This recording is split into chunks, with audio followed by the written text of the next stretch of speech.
কেন চালাচ্ছে? এ তো অ্যাক্সিডেন্ট করে দেবে।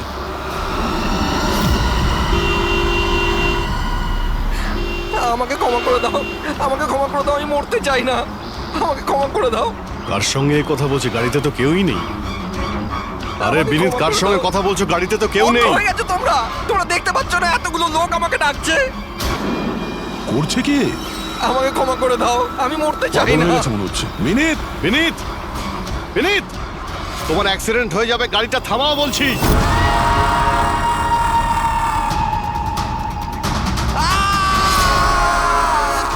আঙ্কেল, আমার সাথে খেলো না, খুব মজা হবে। বিনীত গাড়ি থামাও, সাইডে দাঁড় করাও।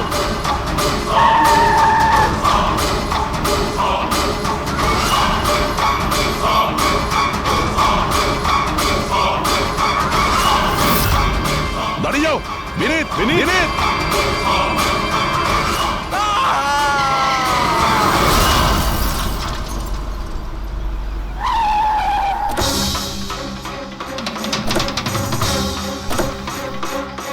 বিনীত। ও নো, এ তো মারা গেছে। স্মেল আসছে।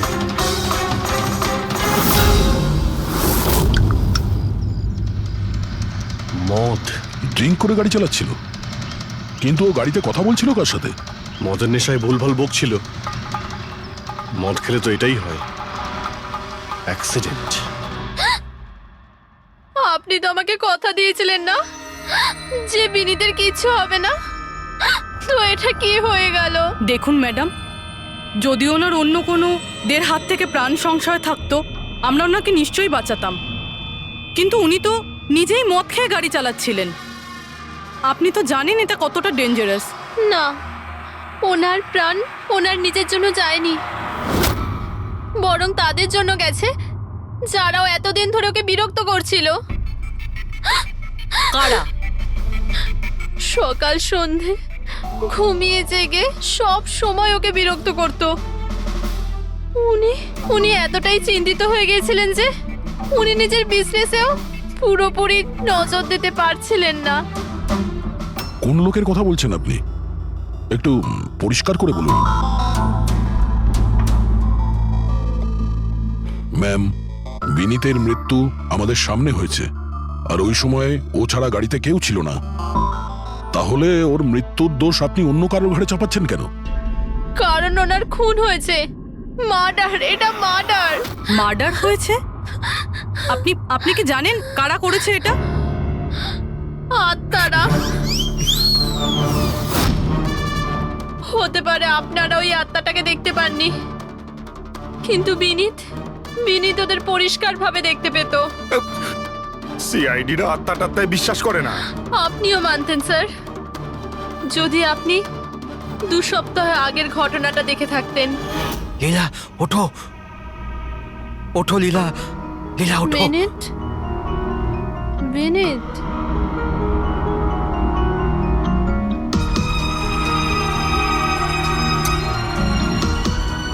বিনীত,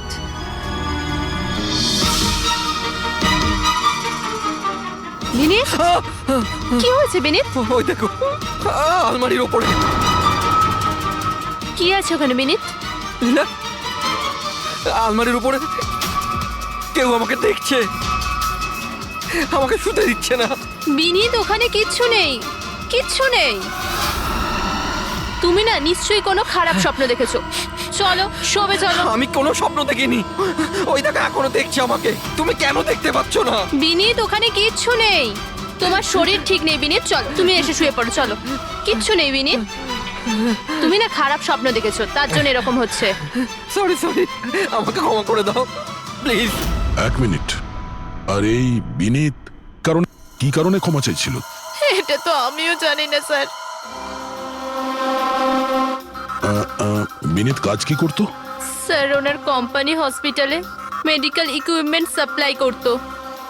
আপনি শিওর যে ওই বিনীতকে খুন আত্মাই করেছে? স্যার আমার আগে তো এটা মনে হয়নি, কারণ না তো আমি কোনোদিন কোনো আত্মা দেখেছি, আর না কোনোদিন কোনো আওয়াজ শুনেছি। কিন্তু পরে পরে আমার বিনীতের কথাই বিশ্বাস হতে লাগলো যেও সত্যি কথা বলছে।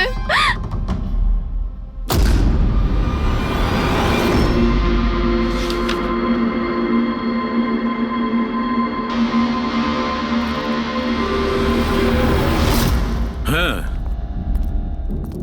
বস, এর মৃত্যুর একটাই কারণ চোখে পড়ছে, এর মাথার ওপর লাগা আঘাতটা, যেটা অ্যাক্সিডেন্টের কারণে লেগেছে। ঠিক তো ডক্টর সালুকে, আর কোনো কারণ নেই তো? হ্যাঁ, দয়া, ভিসারের স্যাম্পলকে চেক করা এখনো বাকি আছে, কিন্তু প্রাইমা ফেসি তো এটাই বলছে মৃত্যুর কারণ অ্যাক্সিডেন্ট। আর বস, এর রক্তের মধ্যে আমি অ্যালকোহল অনেকটা বেশি মাত্রায় পেয়েছি। ও, আমার মনে হচ্ছে সেই কারণেই ওর হ্যালুসিনেশন শুরু হয় আরো ধাক্কা মেরে দেয়। তার মানে হলো এটা কোনো খুনের ব্যাপার নয়। আমরা চাইলেই ওদের বডিটা ফেরত দিয়ে দিতে পারি। যদি কোনো ডাউট থাকে সেটা ভিসারের স্যাম্পল থেকে জানা যেতে পারে। কি জানি স্যার, আমার কেমন যেন মনে হচ্ছে যে এই কেস অতটা সোজা নয়। কারণ আমরা যখন লীলাকে জিজ্ঞাসা করলাম যে এই বিনীত কার কাছে ক্ষমা চাইছিল, তখন কথাটা এড়িয়ে গেল। আমরাও কি শেষকৃত্যে যাব নাকি? ওখানে আত্মীয়রাও থাকবে, বন্ধুরাও থাকবে, অনেকেই থাকবে। যদি কিছু জানতে পারা যায়। যাও, নিশ্চয়ই যাবে ফিউরালে।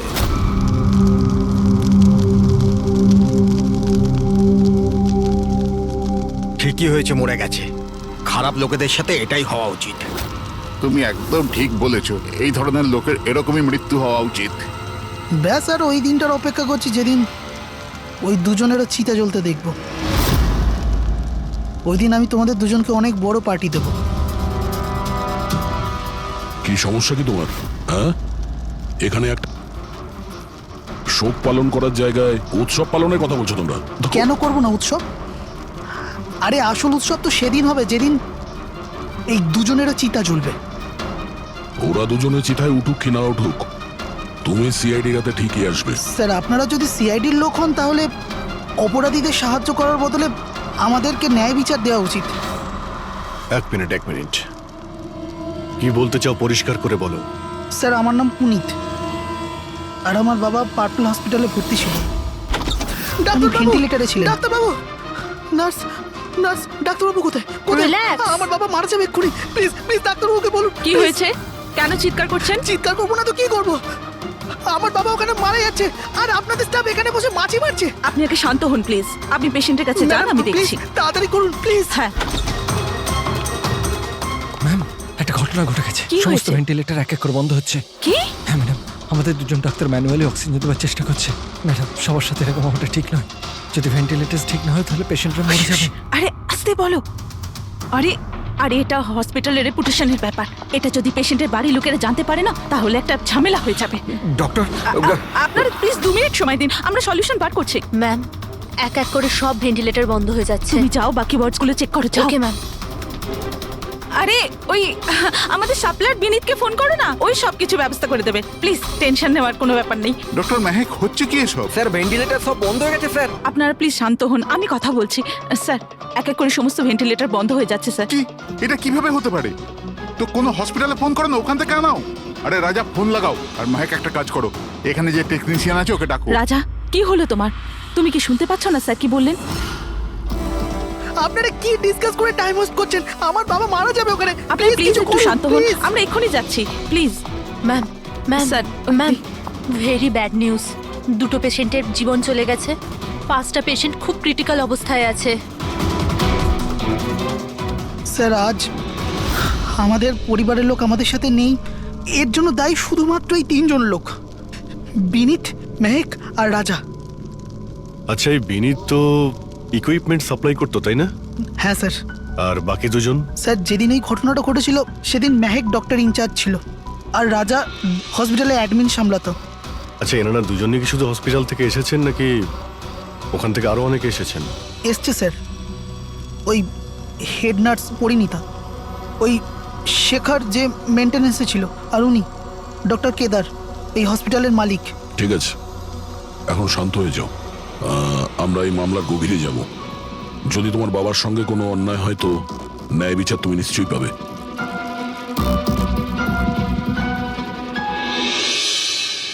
এখন বুঝতে পারছি বিনীত ক্ষমা চাইছিল কেন। আমাকে ক্ষমা করে দাও, আমি মরতে চাই না, আমাকে ক্ষমা করে দাও। আর এটাও বুঝতে পারছি যে বিনীতের মৃত্যুতে সবাই এত খুশি কেন। তার মানে বিনীতের মৃত্যুর কারণ যে কেউ হতে পারে। আর বিনীতের পরে খুনির পরের শিকার এদের দুজনের মধ্যে কেউ হতে পারে।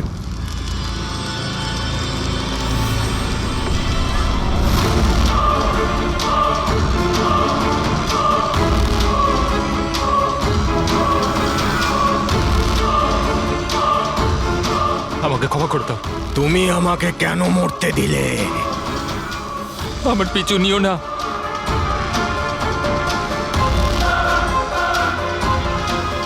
এরা এরা কথা কার সঙ্গে বলছে? আমার পিছু নিও না। আর সেই কাল্পনিক লোকগুলোর সঙ্গে যার সঙ্গে বিনীত কথা বলছিল। চাইলে তুমি আমাকে বাঁচাতে পারতে, কেন মরতে দিলে আমাকে? এবার তুমিও মরার জন্য তৈরি হয়ে যাও। আর এই মহিলারও একই কেস মনে হচ্ছে। ছাড়, ছাড় আমায়, ছাড় আমায়, আগুনের দিকে টানিস না। আমার কোনো দোষ নেই এতে। ছাড়, ছাড়, ছাড়, এই, ছাড় আমায়, ছাড় এই। আমায়, ছাড়, ছাড়, টানিস না আমায় আগুনের দিকে, ছাড়। আরে কি করছো নাকি? আরে, কি করছো? এদিকে এসো। আরে তুমি কি করছিলে? হ্যাঁ, আমি একটু ডিস্টার্ব আছি, এতে আপনারা কি করবেন? আমার ডিস্টারবেন্সের সাথে আমায় নিজেকেই লড়তে হবে। তুমি এদিকে এসো, একটু দূরে দাঁড়াও, ওই দিকটায় যাও। তাহলে অনেক লোক আছে যারা বিনীতের মৃত্যু সংবাদ শুনে আনন্দিত। হ্যাঁ, হ্যাঁ স্যার। আর এখন ওরা মেহেকার রাজার মৃত্যুর খবর শুনতে চাইছে। আর রাজা আর মাহাকের ব্যবহারটাও খুব একটা নর্মাল লাগছিল না স্যার, অনেকটা ভয়ে ভয়ে ছিল স্যার, বিনীতের মতো। স্যার, ভিসারের স্যাম্পলের রিপোর্ট চলে এসেছে। গুড। কোনো গন্ডগোল আছে? হ্যাঁ, একজন সাধারণ মানুষের রক্ত যতটা লাল হয়, বিনীতের রক্ত তার থেকে অনেক বেশি লাল ছিল। ও, এখন বুঝতে পারছি যে বিনীত কেন আত্মা দেখতে পেল।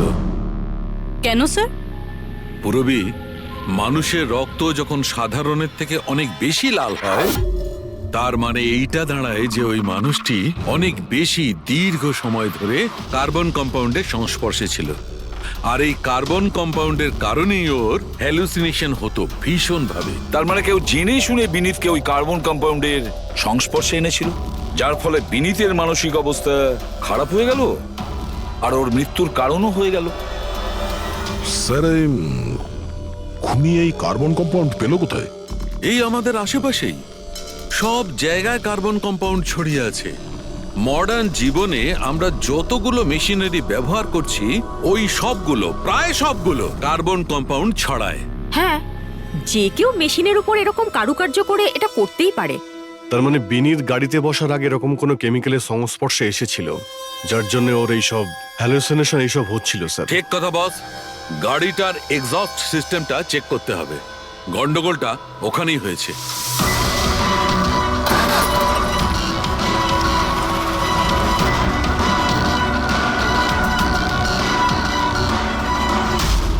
সালুঙ্কে স্যার তো ঠিকই বলছিলেন স্যার, পেট থেকে তো কেমিক্যাল বেরিয়ে আসছে। একটা কথা তো তাহলে ঠিক পঙ্কজ, ওই আত্মা বলে কিচ্ছু ছিল না।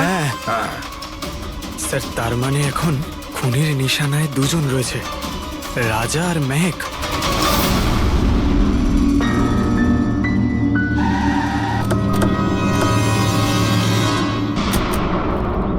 শ্মশানে রাজার ব্যবহারটা খুব একটা ঠিক ছিল না, এখনো ওর মানসিক অবস্থা ঠিক নয়। আরে স্যার, দরজা তো খোলা।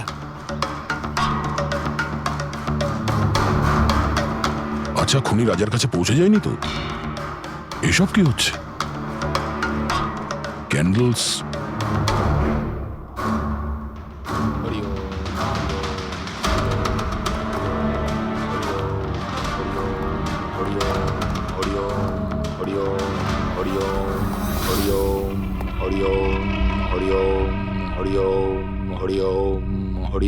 রাজা,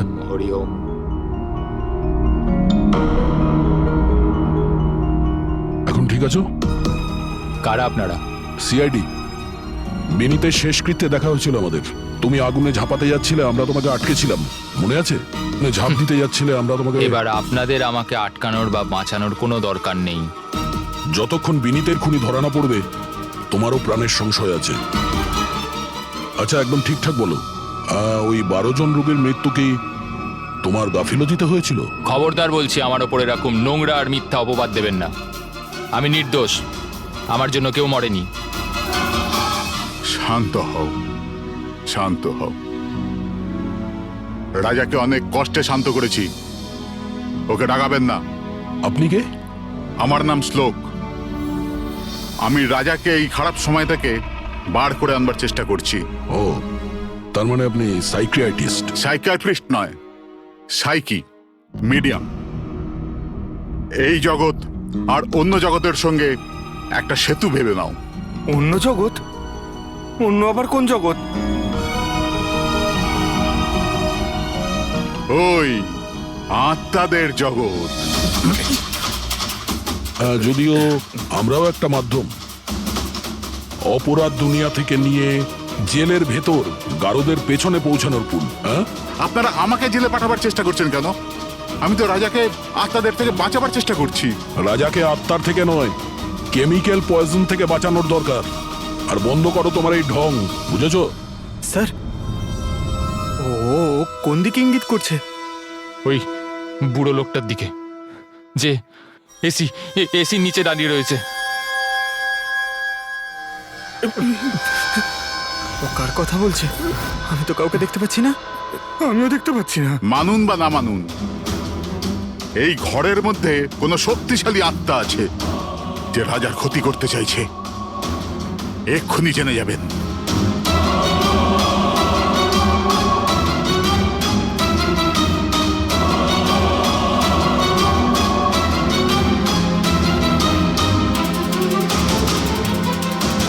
মিটার দিয়ে আত্মা দেখা যাবে?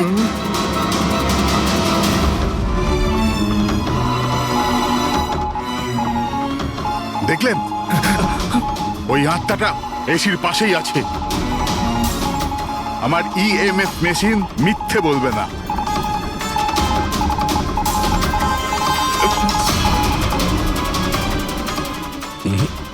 তবে আমাদের ওই মিটার ভুল হতে পারে না, বুঝলে?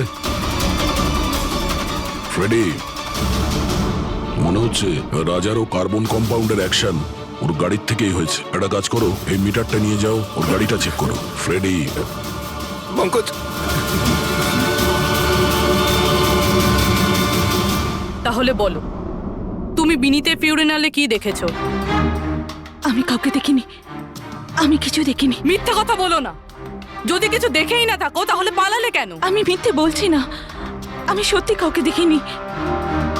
আচ্ছা, হাসপাতালে যে 12 জন মারা গিয়েছিল সেটা কি তোমার গাফিলতির জন্যই হয়েছিল? আমার গাফিলতিতে?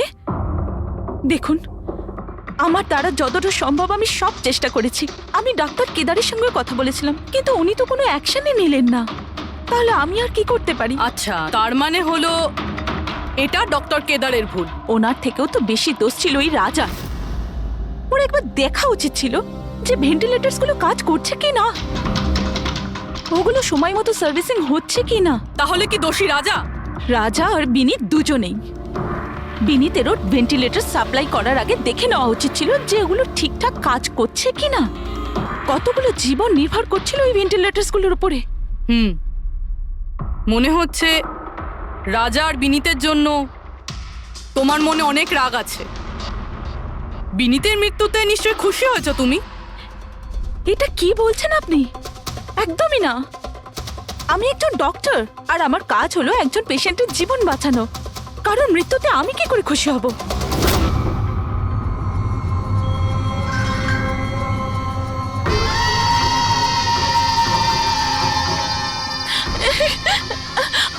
আবার এসে গেছে, আবার এসে গেছে। কিন্তু কিন্তু এখানে তো কেউই নেই। আরে এখানে কেউই নেই। দেখো, তুমি ভয় পেও না। যতক্ষণ আমি আছি তোমার কিছু হবে না, ঠিক আছে?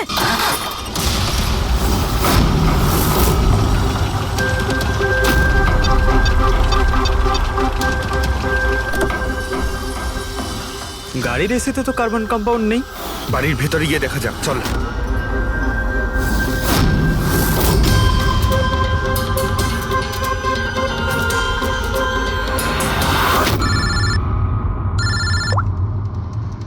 হ্যাঁ পূরবী, মেহকের বাড়িতে কোনো কেমিক্যাল পাওয়া যায়নি? ঠিক আছে, যতক্ষণ ওই খুনি ধরা না পড়ে ততক্ষণ তুমি ওর সঙ্গেই থাকো, ঠিক আছে? স্যার, হ্যাঁ, কার্বন কম্পাউন্ড এখানে কোথাও নেই। কোথাও কোনো কেমিক্যাল পাওয়া যাবে না। বিজ্ঞানের জগৎ আর কেমিক্যালের জগতের বাইরেও আর একটা জগৎ আছে, মানুন অথবা না মানুন। চুপ, মুখ বন্ধ। যতক্ষণ বলতে না বলবো মুখ খুলবে না। রাজাবাবু, আপনার ভয়ের কোনো কারণ নেই, আমরা আছি এখানে। যতক্ষণ না ওই খুনি ধরা পড়বে সিআইডি আপনার সঙ্গেই আছে।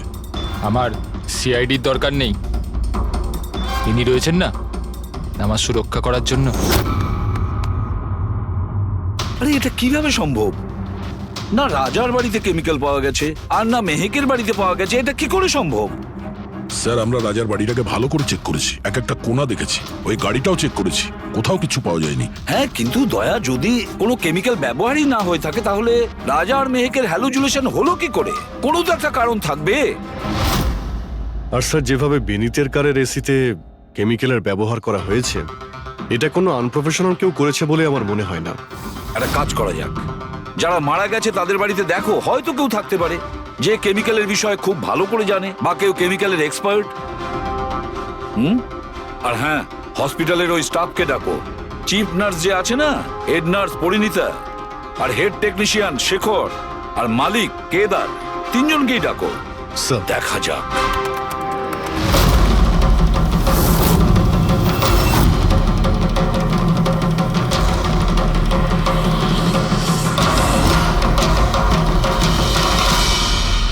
তোমার নাম শেখর, তাই তো? Yes sir. হসপিটালের হেড মেকানিক, মেইন টেকনিশিয়ান। তার মানে হসপিটালে যদি কোনো মেশিনে প্রবলেম হলে সবার প্রথমে তোমার কাছে খবর আসে। হ্যাঁ স্যার, ঠিক। তাহলে হসপিটালের ভেন্টিলেটর খারাপ ছিল সেটা তুমি জানতে না? স্যার, প্রথম থেকেই জানতাম। তাহলে কেন কিছু করনি? কাউকে কিছু বলনি কেন? হ্যাঁ স্যার, এতে আমার কোনো দোষ নেই। তাহলে কার ভুল ছিল? স্যার, আমি প্রথমেই মেহেককে ভেন্টিলেটরের ব্যাপারে বলেছিলাম যে ভেন্টিলেটরসে প্রবলেম আছে আর যে কোনো সময় খারাপ হতে পারে। এটা তুমি ভেন্টিলেটর বন্ধ হওয়ার আগেই জানিয়েছিলে? ইয়েস স্যার, 1 সপ্তাহ আগে। ম্যাম, আমি আপনাকে একটা নোটিশ পাঠিয়েছিলাম, ওয়ার্ডের ভেন্টিলেটরগুলো ঠিকমতো কাজ করছে না। ও, আমি তোমার চিঠিটা পড়েছি শেখর, তুমি টেনশন নিও না, আমি কিছু একটা করছি। কিন্তু ম্যাম, ব্যাপারটা খুব আর্জেন্ট। হ্যাঁ হ্যাঁ, আমি জানি। ডক্টর মেহেক, ইয়েস ম্যাম আপনাকে অ্যাকাউন্টস ডিপার্টমেন্টে এক্ষুনি ডেকেছে। ও হ্যাঁ, আসছি। Don't Okay, worry ma'am. Shekhar, আমি নিশ্চয়ই কিছু ব্যবস্থা নেব, পাক্কা। কিন্তু স্যার, উনি আমার কথাটা সিরিয়াসলি নিলেন না। হ্যাঁ, মেহেক ভেন্টিলেটরস খারাপ হওয়ার সময় পেশেন্টদের বাঁচানোর খুব চেষ্টা করেছিল, কিন্তু রাজা স্যার এত ঘাবড়ে গেলেন যে কিছু করতেই পারলেন না। শেখর বাবু, তুমি কতটা সত্যি বলছো আর কতটা মিথ্যে সেটা তো আমরা জেনেই নেব। স্যার, মেহেকের কোনো ভুল ছিল না, ও ভেন্টিলেটর খারাপ হওয়ার কথা আমাকে প্রথমেই বলে দিয়েছিল। তারপর আপনি কি করলেন? স্যার, আমি হসপিটালের অ্যাডমিন হেডকে বলে দিয়েছিলাম, রাজাকে, কারণ হসপিটালের যতগুলো মেশিন আছে সেগুলো দেখাশোনার দায়িত্ব অ্যাডমিন হেডেরই। তাহলে এই সমস্ত কিছু আপনি রাজাকে বললেন আর আপনার দায়িত্ব শেষ হয়ে গেল। আপনি তো এই হসপিটালের মালিক, তাই না? তাহলে এভাবে দায়িত্ব শেষ হয়ে যায় কি করে আপনার? স্যার, আমি আমার দায়িত্ব পালন করেছি, সেই জন্য তো আমি নিজে গিয়েছিলাম রাজার কেবিনে। রাজা। হ্যাঁ স্যার। এসব কি করছো? আরে এগুলো দরকারি নয়, এতগুলো রোগীর শ্বাস প্রশ্বাস ভেন্টিলেটরের সাহায্যেই চলছে, আর তুমি এখানে বসে আছো। আরে কিছু করো। হ্যাঁ স্যার, আমি এক্ষুনি সাপ্লাইয়ের সাথে কথা বলে ভেন্টিলেটর চেঞ্জ করে দিচ্ছি। প্লিজ প্লিজ তাড়াতাড়ি করো। স্যার, আমি বুঝতে পারছি না যে ও ভেন্টিলেটর কেন পাল্টালো না। আমি অবাক হচ্ছি স্যার যে কেউ কেদারবাবুর দিকে আঙুল তুলছেন না, সবাই রাজা, বিনীত আর মেহেকের পিছনে পড়ে আছে। সেটাই মেহেকের তো, পিছনে পড়ে হসপিটালের মালিক না কেদার বাবু? তাহলে এই সমস্ত কিছুর দায়ভারও কেদার বাবু আপনার। কিন্তু স্যার, এবার আমি নিজে গিয়ে তো ঠিক করতে পারি না ভেন্টিলেটর। স্যার, আমার কাজ হলো কনসার্ন ডিপার্টমেন্টকে ইনফর্ম করা, আর আমি সেটা করে দিয়েছিলাম। বরং আমি বিনীতের সঙ্গে নিজে কথা বলেছিলাম। আমি ওকে বলে দিয়েছিলাম যে যদি এগুলো রিপেয়ার করা যায় তো রিপেয়ার করুক, নাহলে চেঞ্জ করে দিক। কিন্তু ও কোনো অ্যাকশনই নিল না।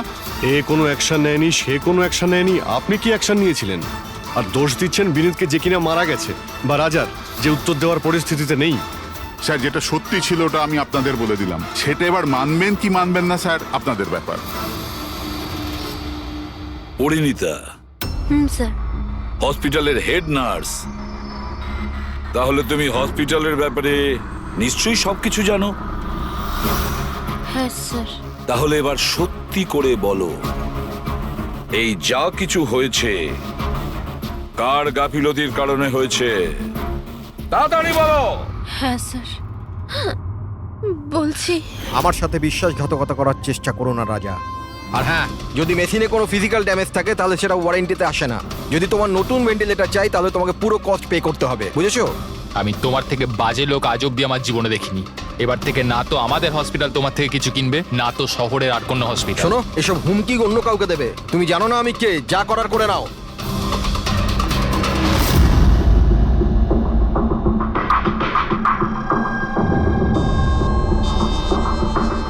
এই যা কিছুই হয়েছে এই রাজা আর বিনীতের ঝগড়ার কারণেই হয়েছে। দুজনের ঝগড়াতে স্যার এতগুলো লোকের প্রাণ চলে গেল। তবে নতুন ভেন্টিলেটরের ব্যবস্থা রাজার করা উচিত ছিল। স্যার, এই রোগীদের পরিবারের মধ্যে 3 জন এমন আছে যারা কেমিক্যাল ইঞ্জিনিয়ারিং করেছে।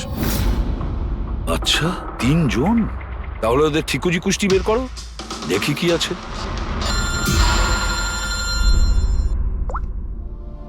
Hello, ACP Pradyuman. হোয়াট? ঠিক আছে, আমরা এক্ষুনি পৌঁছচ্ছি। কি হয়েছে স্যার? রাজা মারা গেছে।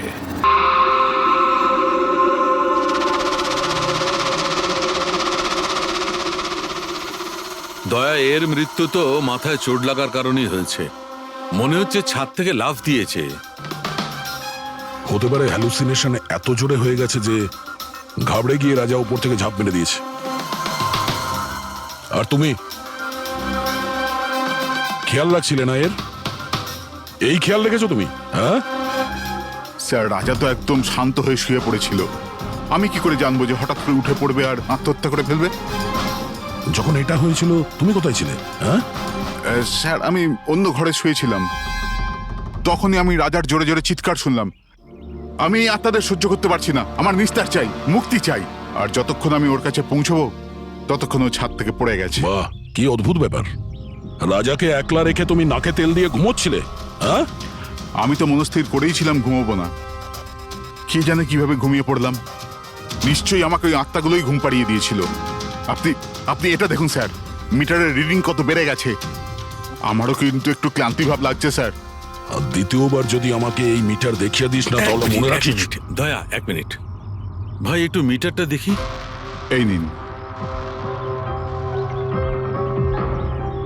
এই মিটারটা আমি রাখছি। হ্যাঁ, আমি ফেরত দিয়ে দেবো পরে।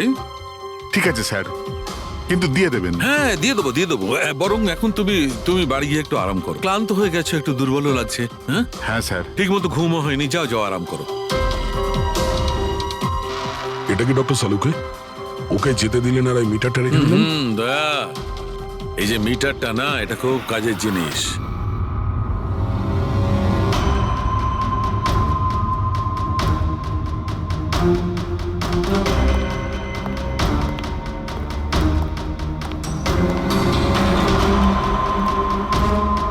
এই ঘরটা চেক করছি। হ্যাঁ ডক্টর, নেই। ওপরে যাওয়া যাক।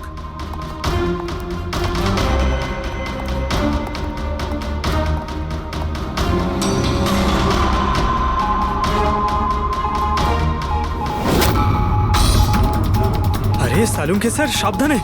এই নিডলটা তো একেবারে জঙ্গলি ঘোড়ার মতো দৌড়চ্ছে। মাই গড, আমরা এখানে এইভাবে দাঁড়িয়ে থাকতে পারি না দয়া। আমাদের প্রোটেক্টিভ পোশাক পরতে হবে। Protective gears? ওটা কি কারণে ডক্টর? আরে দয়া, আমাদের সুরক্ষার জন্য।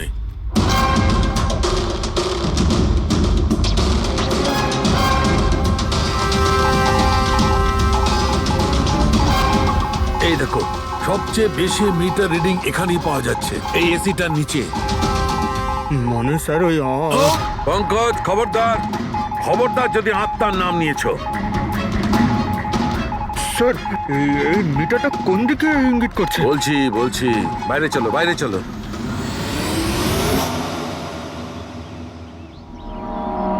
দেখেছো দয়া, এটা হচ্ছে ইএমএফ, ইলেকট্রোম্যাগনেটিক ফিল্ড ডিটেক্ট করে এটা। ইলেকট্রোম্যাগনেটিক ফিল্ডস, এগুলো তো আজকাল সব ইলেকট্রিক অ্যাপ্লায়েন্সের মধ্যে হয় ডক্টর, টিভি, ফ্রিজ, একদম ঠিক দয়া, কিন্তু ওই অ্যাপ্লায়েন্স গুলোর ইএমএফ হিডেন থাকে, লুকোনো থাকে, যাতে মানুষের উপর খারাপ প্রভাব না পড়ে। কি খারাপ প্রভাব? এইটার কারণে লোকেদের নশিয়া হতে পারে, ঘুম না হতে পারে, মন খারাপ হতে পারে, আর যদি অনেকক্ষণের সংস্পর্শে থাকে তাহলে হ্যালুসিনেশন হওয়াটা কোনো বড় কথা নয়। ও, তার মানে রাজার এই হ্যালুসিনেশন কোনো কেমিক্যালের জন্য হয়নি, নিজের ঘরের ইলেকট্রনিক জিনিসপত্রের জন্যই হয়েছে, কারণ ওগুলোর ইএমএফ ঢাকা ছিল না। একদম। তার মানে কেউ জেনে বুঝে এগুলোকে গন্ডগোল করে দিয়েছে। হতে পারে দয়া, এমনিতেই রাজা মনে মনে খুব কষ্ট পাচ্ছিল, খুব দুঃখ পেয়েছিল রোগীদেরকে বাঁচাতে পারেনি বলে, সেই জন্য হ্যালুসিনেশন ওর কাছে আফসোসের রূপে ধরা দিয়েছিল। হতে পারে এই অনুতাপের জন্য বিনীতেরও মৃত্যু হয়েছে। একদম ঠিক। আর ওই অশোক, ওরও দুর্বলতা সেই জন্যই মনে হচ্ছিল, যেহেতু ও এই ইএমএফ এর সংস্পর্শে অনেকক্ষণ ছিল।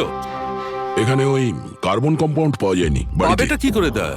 কারণ এখানে তো ইএমএফ এর ব্যবহার হচ্ছিল, আর সবচেয়ে বেশি রিডিং উঠছিল বেডরুমে এসির কাছে। তার মানে বেডরুমের এসিতে কোনো কারুকাজ করা হয়েছে। তাহলে তো মেহকের বাড়িতে ওই ইএমএফ হনো।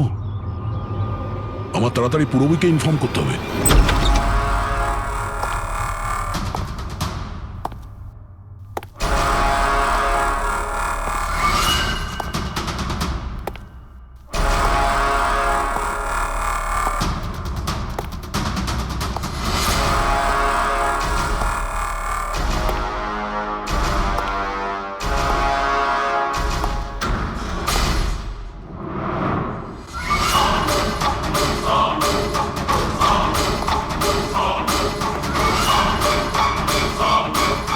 আমাকে একবার মেরে শান্তি হয়নি তোমার? আমাকে আবার মারতে এসেছো?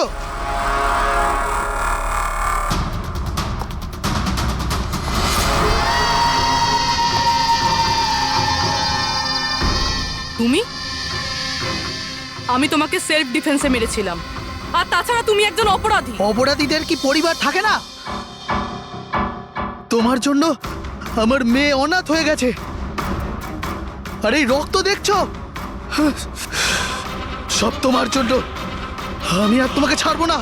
দেখো, আমার কাছে আসবে না, আমি কিন্তু মেরে দেবো। আমি তোমাকে ছাড়বো না। আমার কাছে আসবে না, আমি কিন্তু বলছি মেরে দেবো। আমি বলছি আমার কাছে আসবে না, আমি মেরে। রবি, কি করছো তুমি? ছাড়ো এটা। স্যার, ওই যে ওই লোকটা। কি? স্যার এখানে। স্যার ওনাকে ধরুন, উনি আমাকে মারতে চান। এক মিনিট, আগে এখান থেকে বাইরে চলুন। তাড়াতাড়ি চলো, প্লিজ তাড়াতাড়ি, প্লিজ তাড়াতাড়ি, ফার্স্ট। এই হলো সেই তিনজন যাদের সম্পর্ক কেমিক্যাল ইঞ্জিনিয়ারিং এর সঙ্গে আছে, সুহাস, দীপক আর কিশোর। খুনি এদের মধ্যে যে কেউ হতে পারে। না অভিজিৎ, কারের এসিতে কেমিক্যাল ফিক্স করাটা অন্য ব্যাপার, আর ইলেকট্রোম্যাগনেটিক ফিল্ডকে এত চাতুর্যের সঙ্গে ব্যবহার করাটা অন্য কথা। আমার মনে হচ্ছে ও এমন একজন লোক যার সায়েন্সে, মেডিকেল সায়েন্সের উপর খুব ভালো দখল আছে, হয়তো কোনো ডক্টর অথবা সায়েন্টিস্ট। যেই করুক, সে ইলেকট্রোম্যাগনেটিক ফিল্ড ভালো মতন ব্যবহার করেছে, যাতে মেহেক আর রাজা ওরা দুজনেই যাতে ইএমএফ এর সংস্পর্শে থাকে। হতে পারে হসপিটালে ওরা দুজন নিজেদের কাজ করছিল, তখনও এই ইএমএফ ওখানে উপস্থিত ছিল। তাহলে স্যার হতে পারে হসপিটালের কোনো মেশিনের সাথেও গন্ডগোল করা হয়েছে। নিশ্চয়ই দয়া, নিশ্চয়ই। আর এটা ওই করেছে, হসপিটালের ভেতরেরই কেউ। তাহলে এই হলো সেই জায়গা যেখানে মেহেক আর রাজা বসতো। হ্যাঁ স্যার। আর কে কে যাওয়া আসা করতো এখানে? স্যার শুধু স্টাফেদেরই ভেতরে যাওয়ার পারমিশন ছিল, তাও যদি কোনো কাজ থাকতো তাহলে। মানে বাইরের কেউ এখানে ঢুকতেই পারতো না? না স্যার, এমনকি রুগীদেরও এখানে ভেতরে আসার অনুমতি ছিল না। তার মানে তো এটা বোঝা গেল যে স্টাফেদের মধ্যেই কেউ, মানে আপনাদের মধ্যেই কেউ একজন খুনি। এ আপনি কিভাবে বলতে পারেন? এটা আমরা বলছি না, এটা এই ইএমএফ মেশিনটাই আমাদের সবকিছু বলে দিয়েছে। আর এই ইএমএফ মেশিনের হিসাবে এই এসির সাথে কোনো গন্ডগোল করা হয়েছে। তার মানে রাজা আর মেহেককে মারার চেষ্টা করা হয়েছিল, কিন্তু বেচারা রাজা মারা গেছে। এসির সাথে গন্ডগোল? কি বলছেন আপনি? আমি তো কিছু বুঝতেই পারছি না। এই কথাটা এই রুমে থাকা শুধুমাত্র সেই বুঝতে পারবে যে নিজেই খুনি। আর ও আজ এখানে প্রোটেক্টিভ গিয়ার পরে এসছে, যাতে ইলেকট্রোম্যাগনেটিক ফ্রিকোয়েন্সিতে তার কোনো ক্ষতি না হয়, তাই তো? কি কে সে?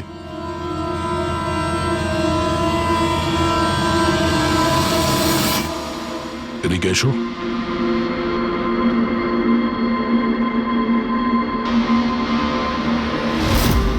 ফ্যাশন সেন্স তো তোমার খুব ভালো, শেখর। জামা কাপড়ের ভেতরে এই সুরক্ষা কবচ। দেখো, তোমার সমস্ত প্ল্যান আমরা জেনে ফেলেছি, তোমার ব্যাপারে সমস্ত খোঁজ খবর নিয়েছি। তুমি এখানকার এমন একজন টেকনিশিয়ান যে এসির সঙ্গে কোনো গন্ডগোল করতে পারে। এখন তাড়াতাড়ি বলো, কেন করেছো তুমি এসব? আমি করেছি এসব। আর কি ভুল করেছি আমি যদি মেহেক, বিনীতা, রাজার ওপর অভিযোগ লাগিয়েছি তো? এদের জন্য 12টা পেশেন্টের মৃত্যু হয়েছে, যেটা আমি দেখতে পারিনি। তারপর আমি ভাবলাম যে এদের এরকমই মৃত্যু দেবার প্রয়োজন আছে, যেভাবে 12টা পেশেন্ট মারা গেছে। সেই জন্য আমি EMF আর কার্বন কম্পাউন্ডের বিষ ব্যবহার করেছি ওদের মারার জন্য, যাতে এদেরকে এমন মৃত্যু দিতে পারি, মৃত্যু নয়, একটা ভয়ঙ্কর মৃত্যু। আর এটাই আমার ন্যায় বিচার। শাস্তি দেওয়ার অধিকার শুধুমাত্র আইনের আছে, অন্য কারো নয়, বুঝেছো? তুমি জানতে যে এই কেমিক্যাল ব্যবহার করলে ওদের হ্যালুসিনেশন হবে। ওই মারা যাওয়া রোগীগুলো ওরা সামনে দেখতে পাবে, যার জন্য ও পাগল হয়ে যাবে, তাই তো? কিন্তু আমি আমার লক্ষ্য পূরণ করতে পেরেছি। যেরকম মৃত্যু আমি চেয়েছিলাম দিতে, সেরকমই মৃত্যু বিনীতার রাজাকে আমি দিয়েছি। কিন্তু দুঃখের ব্যাপার, মেহেককে আপনারা শেষ মুহূর্তে বাঁচিয়ে নিলেন। সফল তো তুমি তখন হতে যদি তুমি কোনো অপরাধ না করে ওদেরকে শাস্তি দিতে। তোমার আর ওদের মধ্যে কি পার্থক্য রইল? এখন তুমিও একজন খুনি, তবে তুমি কি শাস্তি পাবে সেটা এখন আদালত ঠিক করবে।